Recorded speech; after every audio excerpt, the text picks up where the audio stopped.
Georgia is not a normal state anymore. It's a Russian-style mafia regime. The peaceful demonstration is beaten every day. This will continue. They will not stop. This is self-organized protest. I'm Roland Oliphant, and this is Battle Lines. I've made wartime decisions. I know the choices are never clear or easy for the leadership. I just find bombs and I find dead people, but it's a really scary thing for me.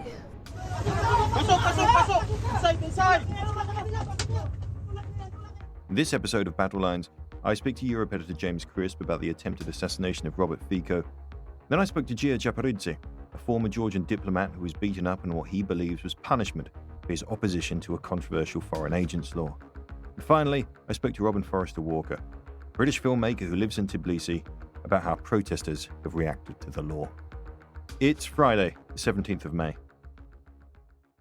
On Wednesday afternoon, Slovakian Prime Minister Robert Fico was shot multiple times in the first attempted assassination of a European leader in decades. I asked James Crisp, Telegraph's Europe editor, what we know about Mr. Fico's condition, his attacker's motives, and the impact on European security.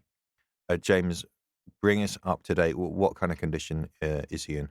Well, at various points over yesterday evening, it was looking kind of touch and go. He was definitely fighting for his life. He was helicoptered from the scene from Handlova to a hospital 63 miles away. The condition was so serious that they went to that private hospital as opposed to a hospital in Bratislava, a mere 30 miles further away. He went pretty much straight into surgery. The medics had their mobile phones taken from them to prevent news of his condition leaking out. And then he underwent hours of surgery, mostly around the abdomen, stomach. Doctors really struggled to find the source of the internal bleeding, but his condition stabilized. He's now still in a very serious condition. The Deputy Prime Minister said that this morning. He is still in a very serious condition, but his condition has stabilized. There's been conflicting reports over how many times he was shot. There were either 4 shots or 5 shots. Thought to have been hit him behind the hand, leg, and stomach. And it was at close range. There's some quite sort of shocking footage of Fico walking over to a crowd of about 50 onlookers outside a cultural centre in Handlova, where he'd been holding a government meeting. He shakes hands with one member of the crowd. And what's believed to have happened is that he moved towards the crowd when the assailant shouted, "Robo, come here." So he moved over. This is a populist leader.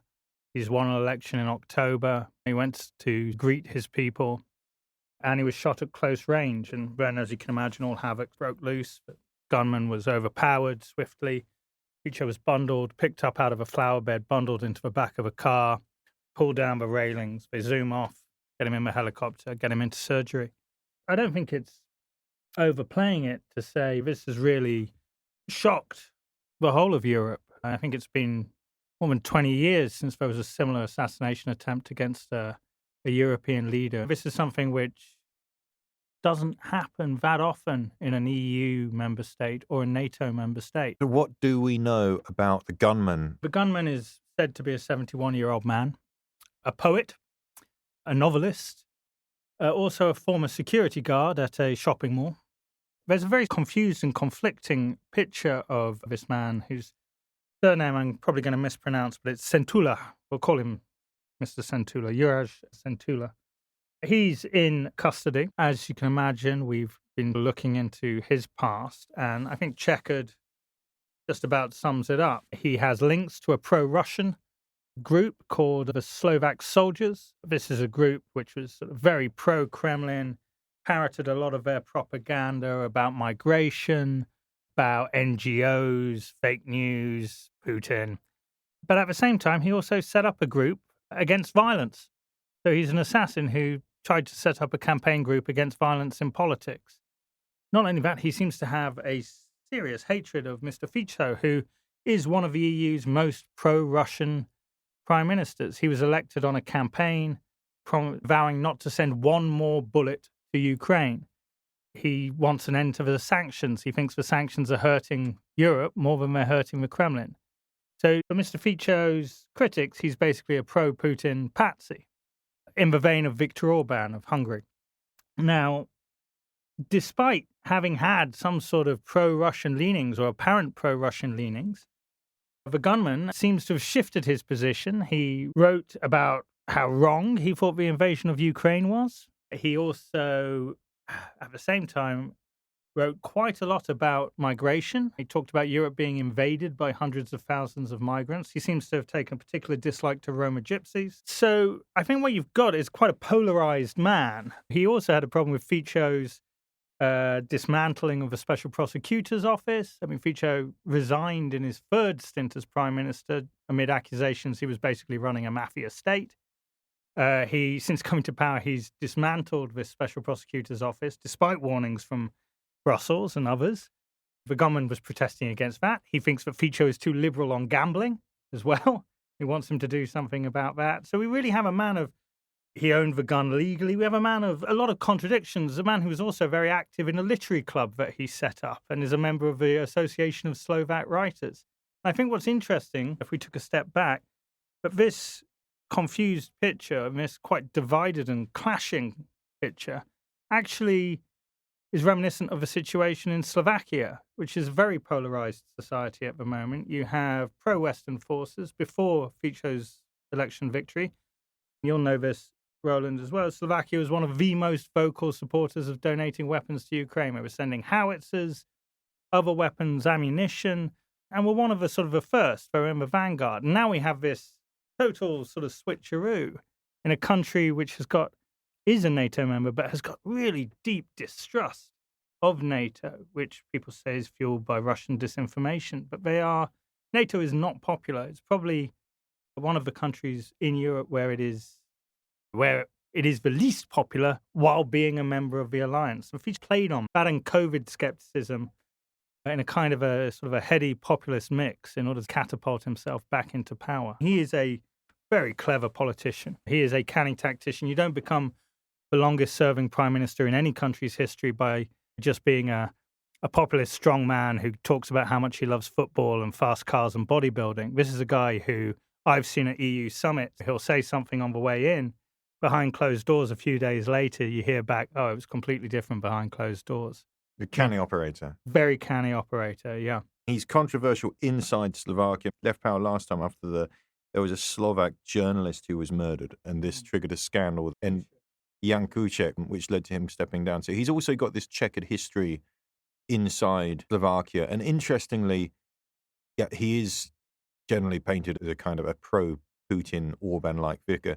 But he's got problems with Orban as well because he's a nationalist and there's this clash with the Hungarians about the minority and all of this. Yeah. So could you talk about just the weird kind of contradictions around this character? One of the funny things about nationalists is, of course, that when they try and interact and act with each other on the international stage, it's quite rare to find a truly international nationalist. I think that if we think back, so how long has Slovakia been an independent country? I think since 1993, I think it separated from Czechoslovakia. More or less after that, Fico, who was a member of the Communist Party before that, set up this party, a left-wing sort of nationalist party, heavy on state intervention, heavy on Slovakia for the Slovaks. And he founded the party, and he's led it to power 4 times, right? He's had to resign in these scandals. He hasn't, if anything, he's got worse as time's gone on. I mean, obviously being embroiled in this. Worse in what sense? Well, in the sense that, okay, he had to resign in a political crisis triggered by the murder of a journalist. Well, his party have blamed the assassination attempt on progressive journalists stoking up hatred against Fico's policies. Again, with sort of this idea that there are forces at work on the so-called mainstream media, external forces. It's a similar sort of argument that we've seen in Hungary, that we've seen in other countries in the East, neighboring Russia. This idea that certain, globalist powers are at work and trying to overthrow national sovereignty.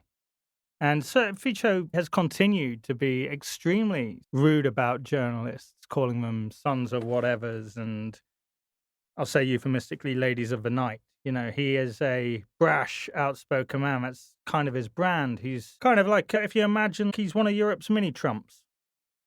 At the moment, we don't have any suggestion that the gunman was acting. Was he acting alone or as part of a group? Well, is it still an open question? We have suggestions. but I wouldn't trust the people who are making the suggestions. We've got Margarita Simonyanov, editor-in-chief of RT, the Kremlin propaganda outfit.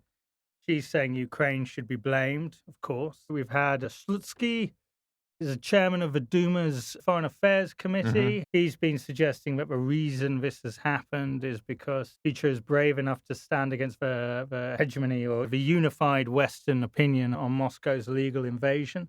That's the Russian reaction. What about in Europe? What about his fellow European leaders? Well, I think that's been sort of interesting because you've got people who, while being part of the EU, while being part of NATO, people like Kaja Kallas, the Prime Minister of Estonia, fierce Putin critic, she immediately said this is an attack on democracy.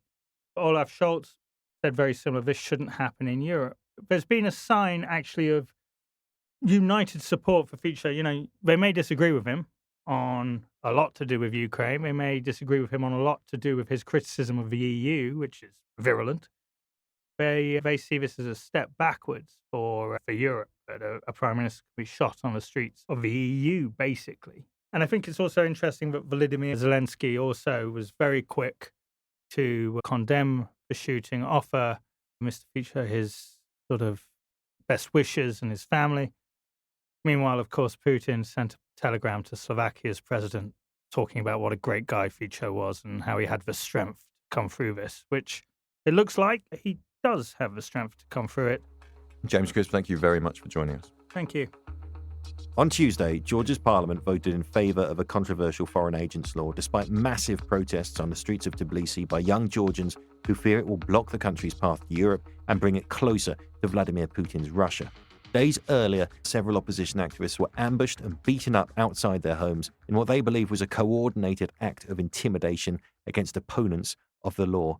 Gia Japaridze, a former diplomat and a brother of one of Georgia's opposition leaders, told me what happened to him and why he believes the protests will continue. Could you just begin by introducing yourself to our listeners? You are a former diplomat. I am former Georgian diplomat. I served 10 years in the Ministry of Foreign Affairs of Georgia. I was head of the diplomatic mission, Georgian diplomatic mission to Portugal and to Cyprus. Before that, I worked in Greece in the consular section and as a counselor of the embassy. My brother was a member of the parliament from the opposition, and for political reasons, it was politically motivated reasons. This is a polite way to fire someone from the ministry. So I was put in diplomatic reserve and no job was offered since then to me. So I'm former diplomat since 2013, 2014. I teach in private Georgian universities. Right now I'm at the University of Georgia, which is also a private university. I am a board member of Gia Japaridze Center, which is a local NGO for civic education and European studies. Thank you very much. We're speaking to you on Tuesday, the 14th of May. Today is the day that Parliament was meant to vote on the controversial foreign agents law, which the opposition called the Russian law. They have already voted and adopted this Russian law a few minutes ago. What do you think that means going forward, given so many people are on the streets? This law is the fertile ground for the Georgian government, which has Russian agenda. And finally, our Western partners realized and understood that the ruling party is not a pro-Western or pro-Georgian party, that this is pro-Russian party. This is what many people in Georgia used to say to our Western partners for years, when they still considered Georgian Dream as their partner political force. According to this law, all organizations, non-governmental organizations, which has at least 20% of their finances coming from international donors, and who are the international donors? United States, UK, Canada, European Union, Australia, our Western partners. These organizations now have obligation to be registered as foreign influence agents. The real NGOs will refuse to be registered under this law. So it will be the reason to deprive these NGOs the right to operate in Georgia. I'm 100% sure then in the nearest future will be new amendments in this law, and it will be copy paste from Russian law. One of the targets of this law are non-governmental organizations in Georgia. We will not have non-governmental organizations working on the issues like human rights, transparency, corruption, elections, free and fair and just elections. We will not have monitoring missions from these organizations for the upcoming parliamentary elections. This law will harm every Georgian citizen because, first of all, there are many people who work in these NGOs, but this law will harm sectors like, for example, agricultural sector, because Georgian farmers are trained and educated by local NGOs which receive this international financial support. This law will touch all sectors of Georgian economy, Georgian students, Georgian scientists. Georgia is not a rich country. This is one moment. This pro-Russian government very soon will adopt another law, for example, depriving political parties participation in parliamentary elections. They can label any political party with this label, foreign influence agent, and deprive them right to run in parliamentary elections. This law creates the situation in Georgia very similar to the situation which is in North Korea. It will be the situation like in Russia or like in Soviet Union. Of course, the government or Georgian Dream would say this law is about transparency and that people deserve to know where the money funding political organizations are coming from. But this is the most transparent money in Georgia. We have double check. When you receive this money from international donors, you pay taxes in Georgia. You have to do a financial report for the donor organization. So this is the money that is double checked. Is it fair, in a nutshell, do you see this as part of that wider, I suppose, a Kremlin-driven, but not just a Kremlin-driven, paranoia against what they would call color revolutions? It's a very good question. Locally, free Georgians, free citizens of Georgia fight with their government, GD. But if you zoom out and if you see the global picture, if you see the global geopolitical landscape, then you will realize that this is part of the global geopolitical contradiction between the collective West and Russia. Revisionist power, Russia, is trying to increase or regain its influence and control on post-Soviet space. This law was reinitiated in other countries in post-Soviet space, like in Kyrgyzstan, for example, the same time. This is a continuation of what is going on in Ukraine, Kyrgyzstan, and in other parts of post-Soviet space. It's obviously an extremely febrile situation on the streets. Could you begin by telling us what happened to you a few days ago? I was attacked by these criminal paramilitary groups organized by GD government. They have these small groups attacking people in front of their houses. I was coming back from Polish reception, having conversation with foreign diplomats in Georgia. They left the space for my car parking place because it is always difficult to find parking place in front of my house. Strangely, there was space. I parked my car. I got out from my car, locked the car, crossed this driveway, and I was attacked from behind, from both sides, left and right, with I don't know, sticks like baseball bats. At least two or three persons started beating me from all sides, beating me head. I have stitches here. You see my face. You see these bruises on my face. I have them on my body. I tried to defend myself. I fell down and I heard one of them said something about law, like, so you are against the law or why you are against the law. I don't remember exactly the sentence, what was exactly the wording, but they mentioned this Russian law. I called the patrol police. They came. I went to the hospital myself. I stayed there for 2 nights. I have concussion stitches there, bruises on my body everywhere, on my face. I went to the police station. I really want to follow all legal steps. I was beaten in front of camera. There is a video camera on the top of the entrance door. The criminal police department took. I asked them, may I see this video? They told me this video is in the Bureau of Expertise till today or till yesterday, because yesterday I asked them again. I went there twice. So yesterday I received the same answer. This video is, these tapes are in, or this whole system is in the Bureau of Expertise. Is it fair to say that you believe, you're convinced that was an attack on you to intimidate opponents of the law? Of course. Yes, of course. And are you saying that you think the police are suppressing the investigation or covering it up? Of course. There will be no investigation. I don't have faith. Now I have a bodyguard. One person with gun is always, even now I'm in the university, even now he's sitting out of my office. Georgia is not a normal state anymore. It's a Russian-style mafia regime. What's the atmosphere on the street? I mean, we've been seeing how the protests have been getting bigger and bigger, and they've been going on for some weeks now. Yeah, the protest is bigger and bigger. Yeah, students are on strike since yesterday.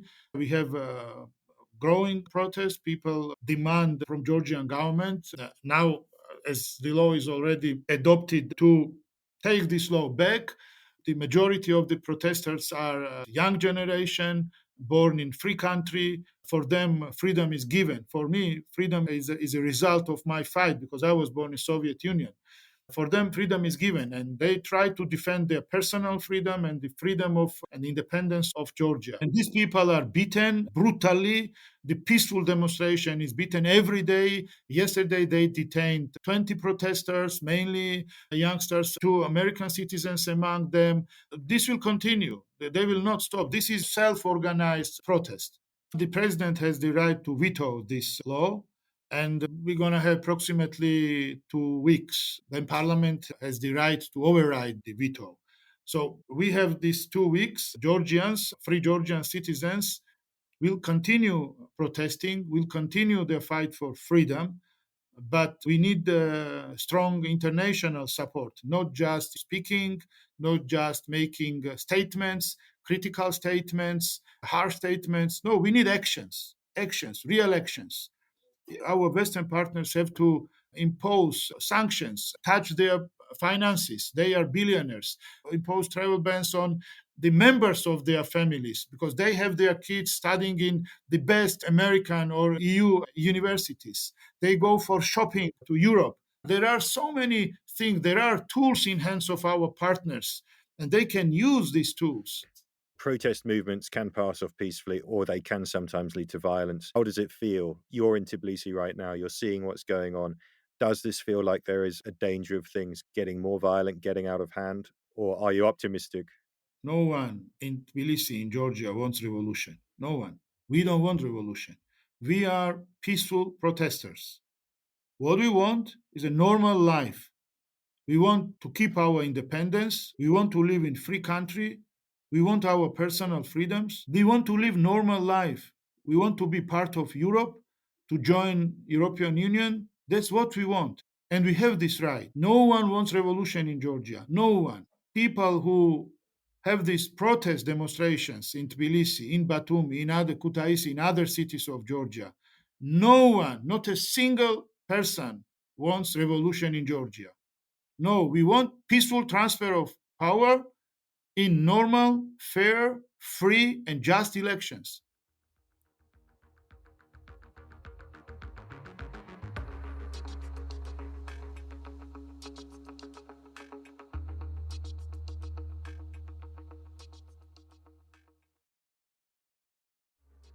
Robin Forestier Walker is a British filmmaker who's lived in Tbilisi for a decade. I asked him, with his outsider's perspective, what he thought the protest said about wider dynamics inside Georgia and also across the wider region. Robin, on Tuesday, the Georgian parliament passed the contested foreign agents law. There were protests on the street. We spoke to Gia Japaridze on that day, who was obviously quite agitated about it, said he was going out on the streets. He said that protests wouldn't stop. We've had a few days after that. Could you bring us up to speed? What is the mood like on the streets of Tbilisi today, and where do you think this is going?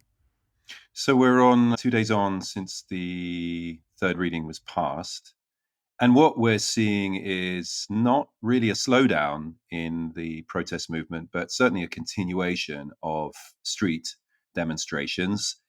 Yesterday, I was on the main avenue, Rustaveli Avenue, and a few hundred students were marching en masse, very organized, blocking one lane of traffic, going one direction. And a big demonstration again last night. It's quite nice. It's from where I am. It's a bit of an amphitheater, even though the protest is about 2 kilometers away. We hear the speeches and the roars of the crowd quite easily. I can't get down there every night. I'm exhausted. And so I'm not there all the time. But it's certainly clear that there is a lot of energy and a lot of appetite for continuing to challenge the government. And we don't know, of course, how much energy they'll be able to maintain in the coming few weeks. The idea is that now we're seeing a kind of a period that's going to run up to an election in October. But so much can happen between now and then. And speaking of the elections in October, may be pointless if some development triggers some drastic change, and things can happen very quickly. And when I talk about things happening very quickly, what I mean is the government going to use some form of severe repression that would effectively stamp out the protest movement? Or is this government actually at quite a weak point already and teetering? And how quickly would the cards fall, and how might they fall if this government were not able to sustain this sustained mass popular movement that is chiefly being led by young people? You lived in Georgia for 10 years. You know the place very, very well. But you've also got that advantage of slightly being an outsider, slightly being a foreigner, able to kind of step back and look I'm at very things. much an outsider. Which can be useful, because when I've been speaking to people about this, one of the things some Georgians have said to me is like, look, this is such a divisive issue. You are not going to find anybody who is not already put their cards on the table and said I'm on one side or the other. Using your kind of vantage point, could you just tell us where you see the dynamics here, the fault lines in Georgian society? You mentioned there this is dominated by young people. Where is that fault line? And do you think it is fair to call this a truly popular movement, or is it one part of society in particular, maybe the urban, maybe the younger? So last year we had the same law effectively in all but name introduced. And instead of what we might have expected, which was lots of these political parties in opposition leading the charge, what we actually saw was a grassroots youth movement. And so suddenly we were seeing how young people were expressing their voice on the streets, and it was refreshing. And now that the government has decided this time round to really go ahead with it, despite having promised that it wouldn't, we've seen that multiplied by 100. And we see a Gen Z-led movement of young people who are not necessarily affiliated to any political party. So the country is polarized, let's say, had been between the governing party and its supporters and the opposition bloc led by the most powerful opposition party, which was the former government, the United National Movement. But many of these young people don't wish to be associated with either. They do not look back fondly on those years, if they can remember them, because it was 12 years ago now since this government came to power, but they do not look positively back on that period, despite the fact that it was a period of largely a lot of important reforms that have changed this country in many ways.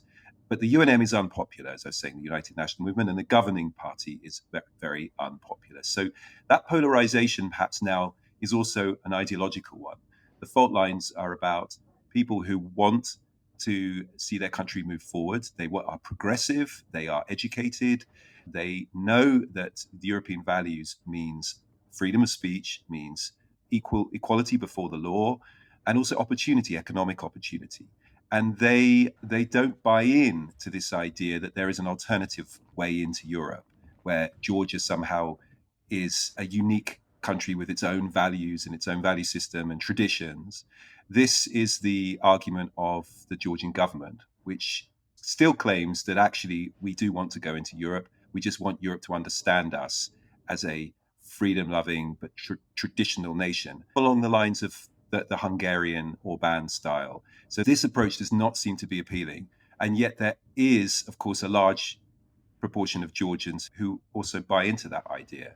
They are selling out somehow to Europe, that Europe will take away what they consider themselves to be distinctly Georgian, or that Europe is morally corrupt and that young people are being made into changing their gender, or that Europe is somehow going to make their men gay. And these are very strong kind of feelings, particularly amongst an undereducated socioeconomic strata.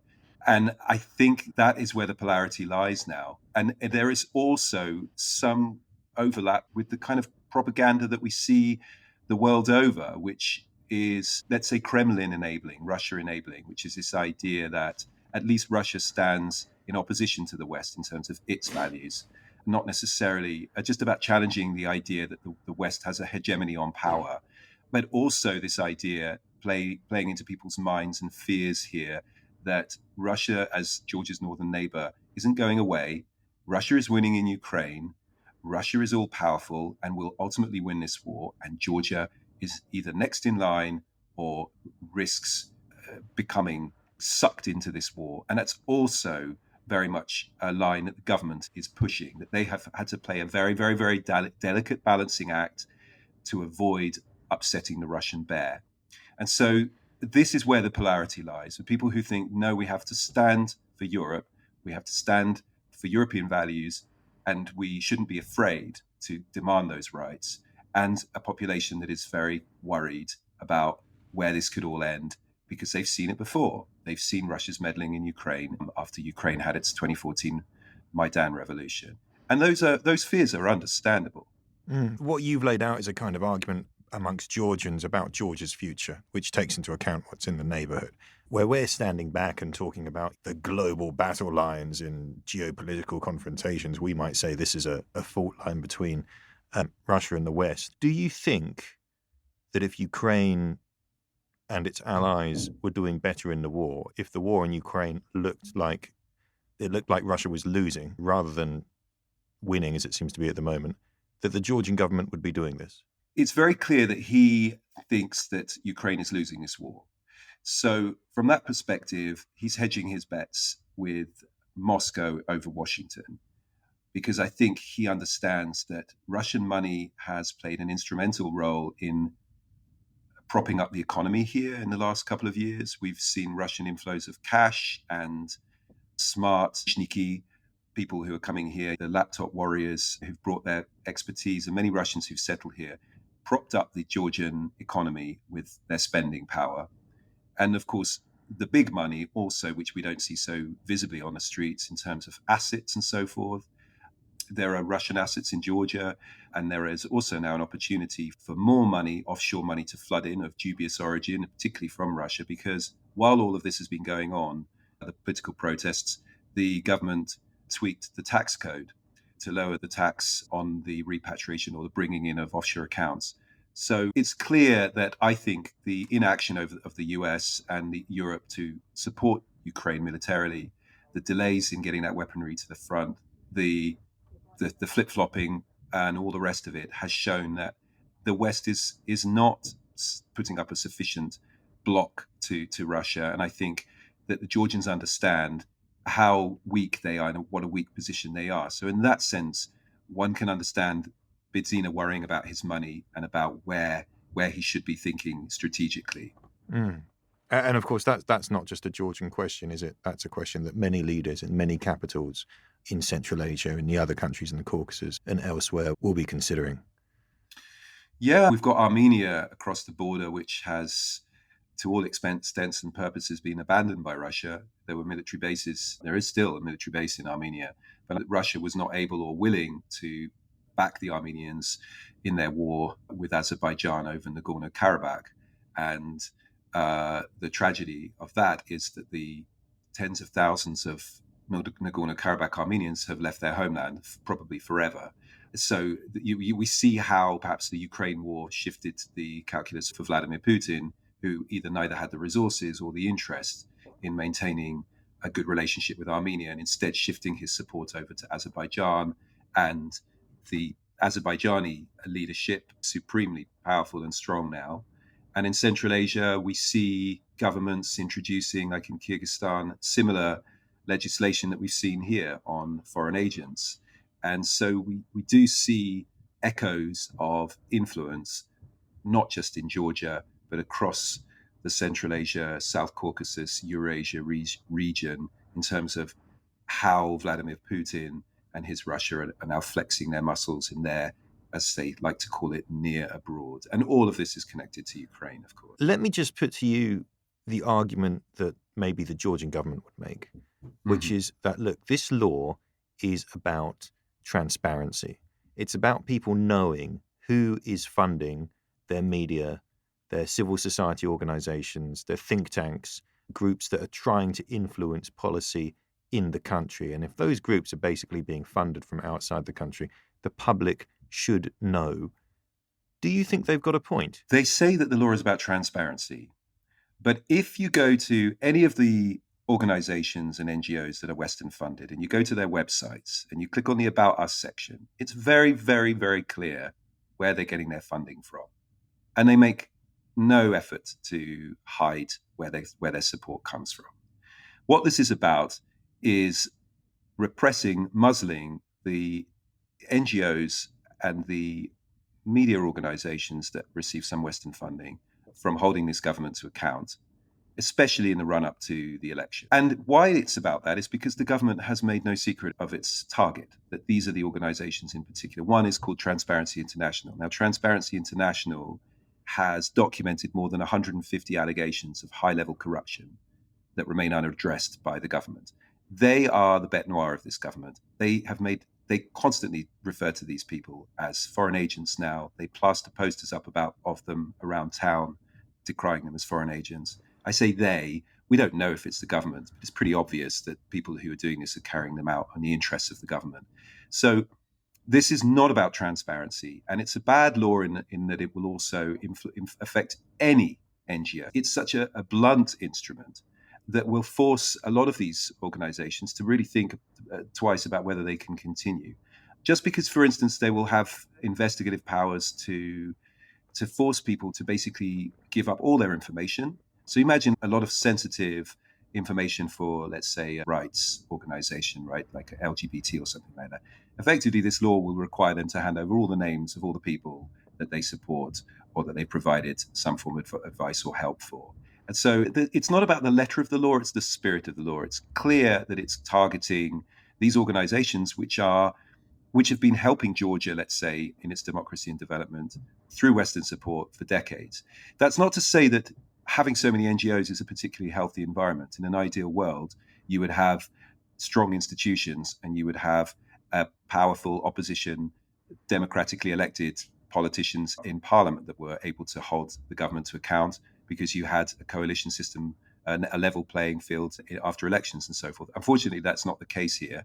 And so that's why these organizations have played such an important role. So there is space for talking about ways in which NGOs the way in which the system perhaps needs to change going forward in the future. But at the moment, this is very much a tool of oppression, of repression that has upset the peace and the balance here in this country and is looking very troubling for Georgia's European future, just as the people on the streets believe and are coming out passionately in support of their right to continue Georgia on its path towards Europe.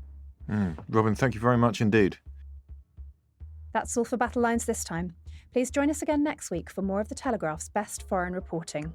Goodbye. Battle Lines is an original podcast from The Telegraph.